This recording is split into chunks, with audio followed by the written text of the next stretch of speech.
We cure AIDS. We don't treat AIDS. This thing here says that Moringa said, and they keep repeating it, that they uses it with the belief that it's going to cure. They think, oh no, we got to stop talking like that. We cure. That's how we got to start talking. If you don't cure, get out of the way. Because you're lying to people. How do we cure AIDS? It's simple. We put the compounds together to address the mucous membrane, to cleanse the mucous membrane, to cleanse the bowels. Simultaneously, we went to the forest and found the herbs such as over here on the alkali side, sarsaparilla is an herb that has the highest concentrate of iron. Fluorine, iron. Guaco, this is guaco. Guaco is a plant that would definitely strengthen the immune system because it is iron again. But it has potassium iodide. No, potassium phosphate, not iodide. Iodide comes from the ocean. Kankansa, that's an African plant. Kankansa is an African plant. This plant has one of the highest concentrate of what? Potassium phosphate.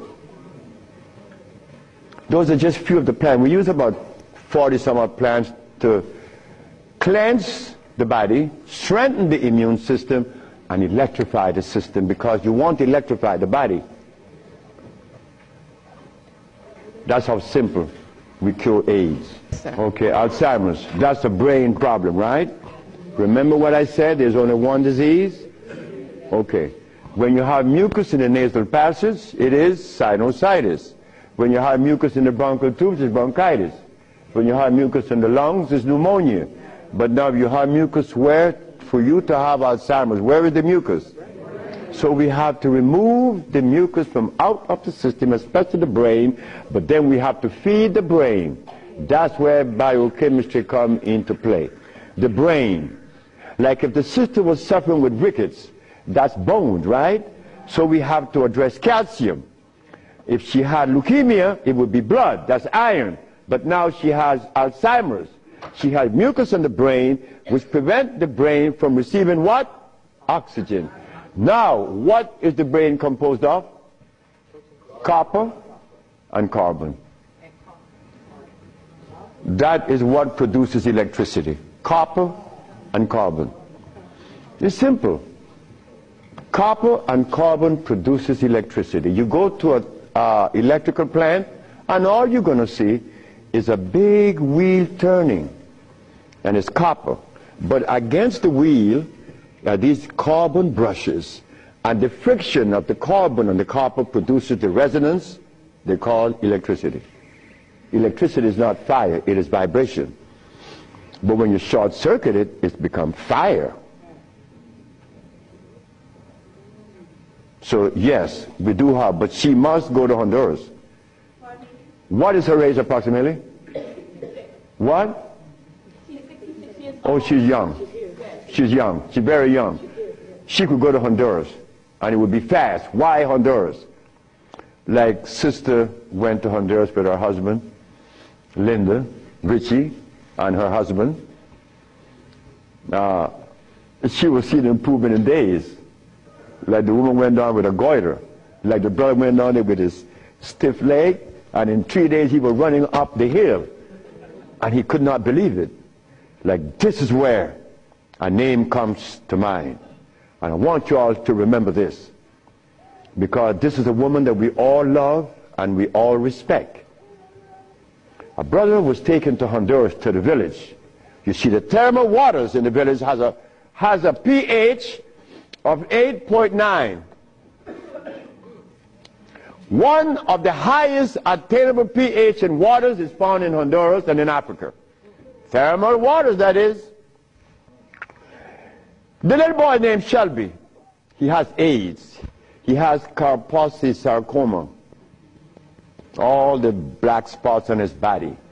The boy went to the thermal bath 1 day, 2 days, 3 days, 4 days, the boy came out of the bathroom screaming. The black spots were gone. So when a brother comes to me, I already know what the brother needs. I don't need to go into a whole bunch of scientific jargons and intimidating the brother by putting light in his eyes, iridology. I don't do that. I don't do anything. I just give you what I know you need. People come to me for compound from Japan. She killed a woman in Japan named Kaoto Kita in Kobe. She never seen a woman. She was in hospice already. With cancer of what? The lungs. There you go. Cancer of the lungs in hospice. She never seen the woman. In a month time, she vacationed in Hawaii. Okay, there you got it. Is it necessary to circumcise the boy, the male child? Well, who started that? European. Who? My last little girl was born.